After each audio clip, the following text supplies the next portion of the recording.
West Indies versus Bangladesh का जो first टी20 match खेला जाएगा वो कल खेला जाएगा सुबह 5:30 बजे।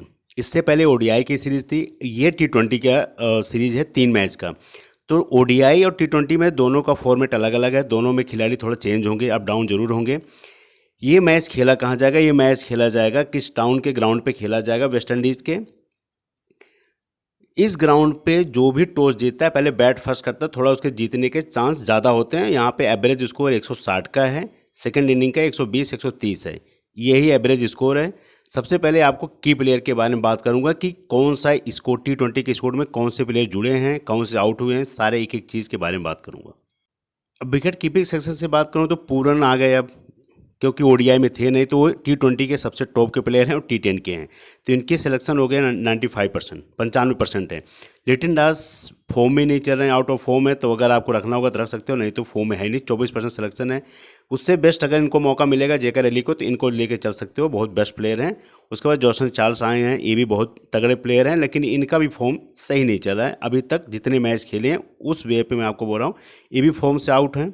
ये 3 प्लेयर फॉर्म से आउट हैं, ये हैं जॉसन चार्ल्स, उसके बाद लिटिन दास, और थोड़ा सा जिसका फॉर्म की बात करूँ जेकर अली हैं, उसके बाद पूरन है। ये दोनों टॉप के प्लेयर हैं। इन दोनों का सबसे ज़्यादा अभी रिसेंट की बात करूँ, सबसे बेस्ट फॉर्म इनका दोनों का चल रहा है, जेकर अली पूरन का। ये दोनों अभी आउट ऑफ फॉर्म चल रहे हैं। अगर रखना होगा ग्रैंड लीग में जॉसन चार्ल्स का एक जगह ट्राई कर सकते हो। बैटिंग सेक्शन से बात करूं तो एवन लिंस अभी है नहीं ये टी20 में अभी। उसके बाद वेस्ट इंडीज़ की तरफ से वेंडन किंग टॉप के प्लेयर हैं, टी20 के माने जाने प्लेयर हैं, ओडीआई के भी हैं, थोड़ा तेज़ खेलते हैं। रोमन पोल्स आपको दोनों चीज़ों से फ़ायदा देंगे, बॉलिंग से बैटिंग से। उसके बाद युवा प्लेयर हैं तंजीन हसन, मैंने आपको बोला था ओडीआई में भी ये बहुत बेस्ट प्लेयर हैं, तो ये आपके लिए ओडीआई, आप इनको हेड टू हेड में भी स्मॉल लीग में रख सकते हो। अगर हेड टू हेड में नहीं रखना होगा तो स्मॉल लीग के आपके सबसे बेस्ट प्लेयर रहेंगे वो ग्रैंड लीग के। आफिफ हुसैन को तो मैं नहीं बोलूँगा कि आप टी20 में आजमाना, किसी काटी का रिकॉर्ड बहुत ज़बरदस्त था ओडीआई में, तो हो सकता है इनको मौका मिलेगा टी20 में उसको, लेकिन ये टी20 के उतने खास प्लेयर नहीं है। ओडीआई का थोड़ा फॉर्मेट अलग है और टी20 का अलग है। और उसके बाद सेंटो हुसैन पटियाली की बात करूँ तो अगर आपको आजमाना होगा तो देख लेना, नहीं तो मेरे हिसाब से कुछ ज़्यादा खास है ही नहीं। ऑलराउंडर सेक्शन से बात करूं तो आज ऑलराउंडर सेक्शन में आपको बहुत बड़े बड़े नामी प्लेयर मिलेंगे। रोशन चेयर्स हो गए, 37% सिलेक्शन है इनका भी। अभी रिसेंट फॉर्म की बात करूं तो उतना ज़्यादा खास नहीं है, लेकिन प्लेयर बेस्ट हैं। मेहदीन साहब मिराज ज़बरदस्त प्लेयर है, 97% सिलेक्शन है, मतलब 3% और हो जाए पूरा 100% हो जाए, सबसे टॉप की पिक है। रोमियो शेफर्ड 87% ज़बरदस्त प्लेयर। सोमियो सरकार 73% इनका भी सिलेक्शन हो गया है। उसके बाद जैसन गिब्स की बात करूँ, ये भी, इन्होंने भी ओडीआई में गजब की पारी खेली थी। अगर टी20 में कुछ कर सकते हैं तो कर सकते हैं, नहीं तो इनकी 9% सिलेक्शन, ज़्यादा कुछ खास है ही नहीं। तो ये सबसे ज़्यादा जो आपके 1 2 3, यही सबसे ज़्यादा 3 प्लेयर हैं जो सबसे ज़्यादा टॉप की पिक हैं। बॉलिंग सेक्शन से बात करूं तो अलजारी जोसफ 87% सिलेक्शन है, ज़बरदस्त प्लेयर हैं, आप तीनों फॉर्मेट में लेके चल सकते हो। उसके बाद टास्किन आबद तीनों फॉर्मेट के प्लेयर हैं, 69% सिलेक्शन है। उसके बाद गुड़ाकेश मोती बैटिंग प्लस बॉलिंग दोनों से हैं, 82% सिलेक्शन है। अकीला हुसैन ये भी बहुत बेस्ट प्लेयर हैं, ये भी चौका छक्का मारते हैं, और बॉलिंग ज़बरदस्त, 57% सिलेक्शन है। उसके बाद आते हैं रियाल हुसैन, इनको लेके ज़रूर चलना, बहुत बढ़िया प्लेयर हैं। उसके बाद आते हैं ओबर्ट मकाय, मौका मिलेगा तो आजमा लेना ग्रैंड लीग में, और small league head to head में मैं नहीं बोलूँगा। उसके बाद बांग्लादेश की तरफ से हसन महमूद की बात करूँ तो देख लेना। उसके बाद आते हैं मेहदी शेख हसन, तो मुझे नहीं लग रहा है उतना ज़्यादा खास मौका मिलेगा इनको। इनको मिलेगा साकिब को, तो आजमा सकते हो इनको, ये भी युवा प्लेयर हैं लेकिन बढ़िया बॉलिंग है। उसके बाद ये नसूम अहमद को मौका मिलेगा तो ज़रूर लेना ग्रैंड लीग में। ग्रैंड लीग में अगर इनको मिलता है मौका, नसूम अहमद को, तो नसूम अहमद को मौका मिलेगा तो इनको ज़रूर रखना ग्रैंड लीग में, और हेड टू हेड में मैं नहीं बोलूँगा आपको। अब सबसे पहले आपको यहाँ से मैं विकेट कीपिंग सेक्शन से बात करूँगा कि आपको रखने किसको है, कौन कौन से फॉर्मेट में आपको रखना है। ये आपके तीनों फॉर्मेट में आएंगे, ये केवल आपके आएंगे ग्रैंड लीग में। पूरन जो आएंगे small league, head to head, grand league, तीनों फॉर्मेट आपको इनको लेके चलना पड़ेगा। जेकर अली को आपको केवल ग्रैंड लीग में आजमाना है बस। बैटिंग सेक्शन से बात करूँ तो तीनों फॉर्मेट में तो आपको वेंडन किंग, आप अगर स्मॉल लीग और उसके बाद grand league, head to head में कहीं कहीं रखना, हर जगह मत रखना। और उसके बाद रोमन पॉल को आप तीनों फॉर्मेट में ले चल सकते हो, ग्रैंड लीग, स्मॉल लीग और head to head. Tanzim Hasan को ग्रैंड लीग में आजमाना और स्मॉल लीग में एक जगह आजमाना, हेड टू हेड में बहुत ज़्यादा आजमाना मत। अगर इनको मौका मिलता है किसी काटी को तो एक जगह आजमाना केवल ग्रैंड लीग में, मैं आपको small league head to head में नहीं बोलूँगा रखने के लिए।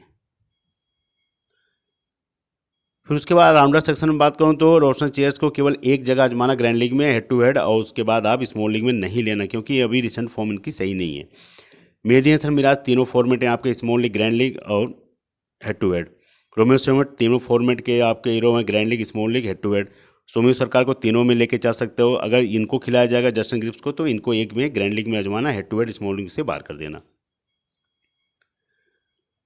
बॉलिंग सेक्शन से बात करूं तो तीनों फॉर्मेट के अल्जारी जोसेफ, टास्की नामत, तीनों फॉर्मेट के हैं, small league, head to head. ये जितने प्लेयर हैं ये सबको आप head to head, small league, grand league तीनों में जमा सकते हो। अल्जारी जोसेफ, टास्की नामत, गुड़ाकेश मोती और उसके बाद किला हुसैन, ये चार प्लेयर ऐसे हैं कि इनका चारों का रिकॉर्ड बहुत बेहतरीन है, तो आपको अच्छे खासे पॉइंट दे के जाएंगे। और ग्रैंड लीग की जो पिक है उसके बाद ये रिशाद हुसैन हो, इनको लेके चलना ग्रैंड लीग पिक में। उसके बाद ओडी मकाई को लेके चलना, हसन महमूद। ये तीन प्लेयर जो हैं आपके ग्रैंड लीग पिक हैं। और ये जो चार बॉलर हैं इनको आप small league, head to head, grand league में चारों में आजमा सकते हो, तीनों में आजमा सकते हो, आपके लिए जब से बेस्ट पिक निकल के आएंगे। और रिसेंट आपने देखा टास्किन अहमद और उसके बाद जारी जोसेफ, गुड़ाकेश मोती का रिसेंट मैच का आप देखो ओडीआई में क्या ज़बरदस्त विकेट ले गए हैं। तो इसीलिए मैं कह रहा हूँ कि आपके लिए तीनों फॉर्मेट में आपके लिए जस्ट बैठेंगे, ज़बरदस्त प्लेयर हैं।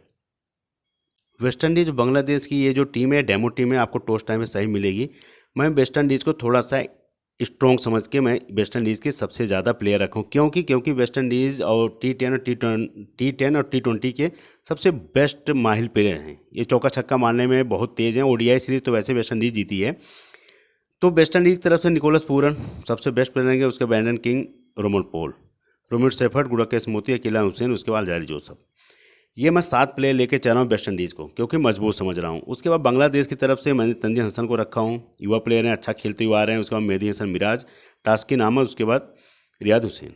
ये 4 प्लेयर मैं लेके चल रहा हूँ बांग्लादेश की तरफ से। सबसे ज़्यादा इन पे मैं ट्रस्ट किया हूँ। अगर इनकी जगह आपको सोम्यू सरकार लेके चलना होगा, सोम्यू सरकार लेके चलना, नहीं तो यहाँ पे जैकर अली को लेके चलना होगा, जैकर अली। ये आपको ट्रस्ट करना है, लेकिन जो आपको बता रहा हूँ यही बेस्ट रहेगा। ये आपकी समझ लेना grand league, head to head, small league सब में काम करेगी। अब इसमें मैंने आपको कैप्टन दिया हूँ पूरन को, वाइस कैप्टन दिया हूँ मेहदी हसन मिराज को। अब इसमें इसलिए दिया हूँ क्योंकि इनको कैप्टन कर सकते हो, मेहदी हसन मिराज को वाइस कैप्टन पूरन कर सकते हो। मैंने पूरन कैप्टन क्यों दिया हूँ, क्योंकि विकेट कीपिंग करेंगे, वहाँ से आपको पॉइंट देंगे। और उसके बाद ये अगर इनका 20 रन होगा तो इनका 15 बॉल में होगा, अब इनका 20 रन होगा तो इनका 4-5 बॉल में होगा। इसीलिए मैं इनके चौके छक्के के ज़्यादा पॉइंट मिलते हैं। अब ये टॉप की पिक हैं, बल्ले पे आने लगी तो चल गए, नहीं तो आपकी टीम डुबा देंगे, सीधी सी बात है पूरन का। मेहदी हसन मिराज को कैप्टन बनाने का मैं इसलिए कह रहा हूँ कि मेहदी हसन मिराज आपको बॉलिंग प्लस बैटिंग दोनों से आपको पॉइंट देंगे। Romeo shepherd captain, vice captain आपके हेड टू हेड की और स्मॉल लीग की सबसे बेस्ट पिक रहेंगे ये। Mehidy Hasan Miraz, Romario Shepherd head to head small league की। और उसके बाद ग्रैंड लीग में कैप्टन इनको किया हूँ, वाइस कैप्टन इसलिए मैं मेहदी हसन को किया हूँ क्योंकि ये जो हैं अगर बल्ला चल गया तो ठीक है, नहीं तो आपकी टीम गई, ख़त्म, पैसे वापस अगर आ गए तो आ गए, नहीं तो मुश्किल है। तो इसीलिए मैं कह रहा हूँ कि ये आपके ग्रैंड लीग कैप्टन दिया हूँ मैं, ये सबसे बेस्ट है।